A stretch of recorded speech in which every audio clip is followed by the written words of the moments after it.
kære, søde, sjove, skønne konfirmander.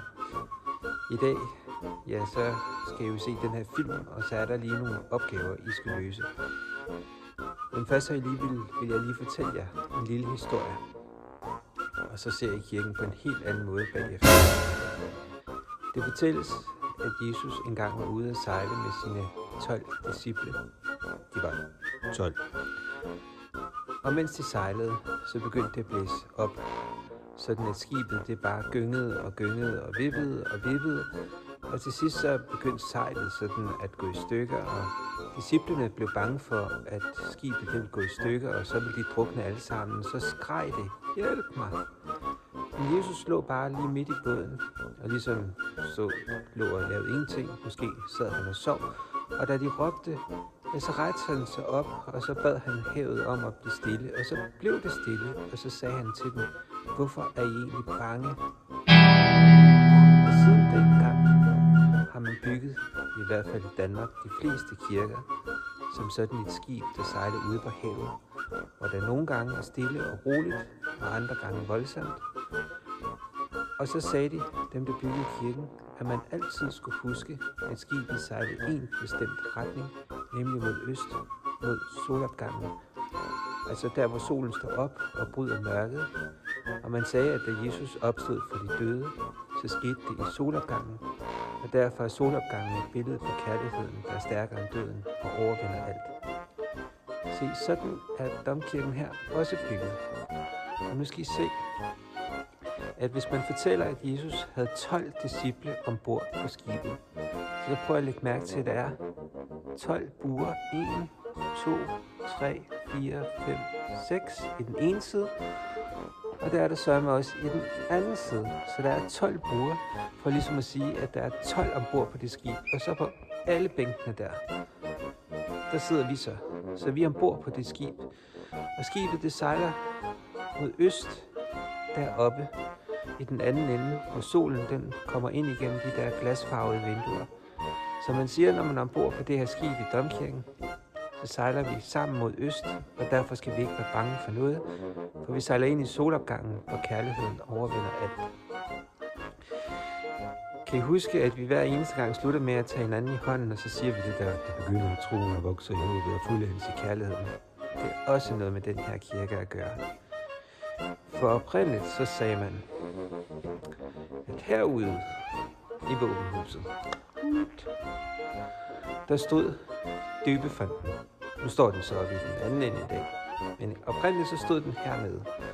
Og så sagde man, at når man bliver døbt, så får man et løfte om, at Gud er med en alle dage ind til verdens ende.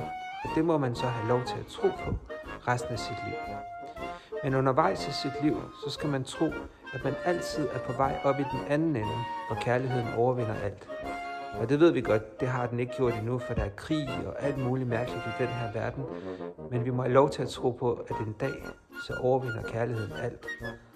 Så derfor så handler livet om, at vi skal gå hele den lange vej. Jeg skal se, om jeg kan. Vi går. Hele vejen. Op forbi alt det hele. Og mens vi går, så væk. Se, så kommer den der prædikestol, eller den der kasse der. Man plejede at sige, det er ligesom, udkigstønden ombord på et gammelt sejlskib, der hvor sørøverne klatrede op. Så den hænger der. Og så er meningen, at ham, der står deroppe, eller hende, der står deroppe, skal fortælle, at vi altid i vores liv er på vej mod øst. Så man skal fortælle om, at der er et håb om, at der altid er en solopgang, og kærligheden overvinder alt. Så det begynder i troen dernede. Det vokser i håbet. Jamen, hele tiden hører om det der. Og så er vi hele tiden på vej herop. Og som I kan se, så går vi herop, hvor kærligheden overvinder alt. Så går vi lige et par skridt op. Hopper over rebet. Og så er vi heroppe, hvor kærligheden overvinder alt. Og man får brødet af vinen. Altså når man spiser sammen med nogen, så er det fordi man godt kan lide dem, håber jeg. Så man plejer at sige, at det er et kærlighedsmåltid. Så det begynder Og troen vokser i håbet, fuldendes i kærligheden. Det er smart. Ikke godt? Se, nu får I en opgave. Nå ja, jeg glemte lige at fortælle jer. Og for at vi skal huske det hele, så er der jo forskellige skibe. Der er et skib... Hvor er det? Der. Lige der. Sådan en Pirates of the Caribbean skib. Det er skib nummer 1 i domkirken. Det er det nyeste af dem.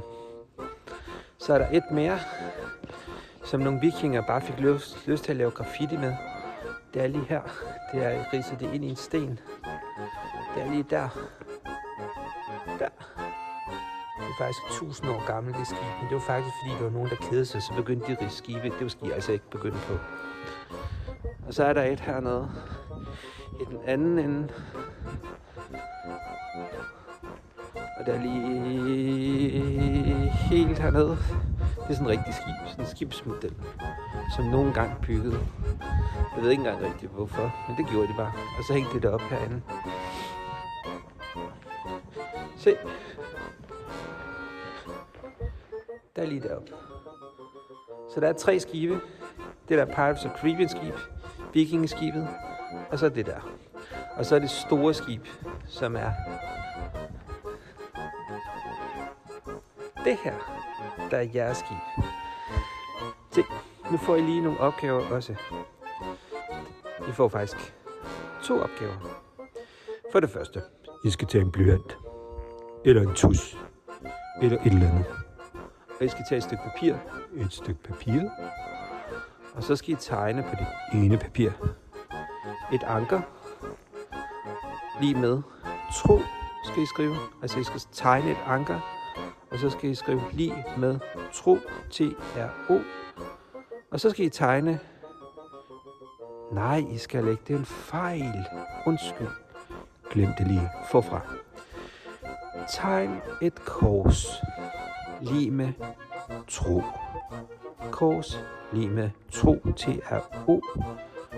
Så tegner I et anker. Altså ligesom et skibsanker. Lige med håb. H-O-B. Anker lige med håb. Og så tegner I et hjerte. Lige med kærlighed. Hjerte lige med K-E-R-L-I-G-H-E-D. Hjerte lige med kærlighed. Tro, håb, kærlighed, kors, anker, hjerte. Det er den ene tegning. Så den anden tegning. Så tegner I domkirken set ovenfra. Og så vil jeg gerne have, at I tegner eller markerer de 6 buer. Altså de 6 buer her. Og så vil jeg gerne have, at I tegner, hvor døbefonten står i dag. Hvor alteret står i dag. Og hvor prædikestolen står i dag. I kan i hvert fald se prædikestolen her. I kan se alteret her. Og I kan se døbefonten.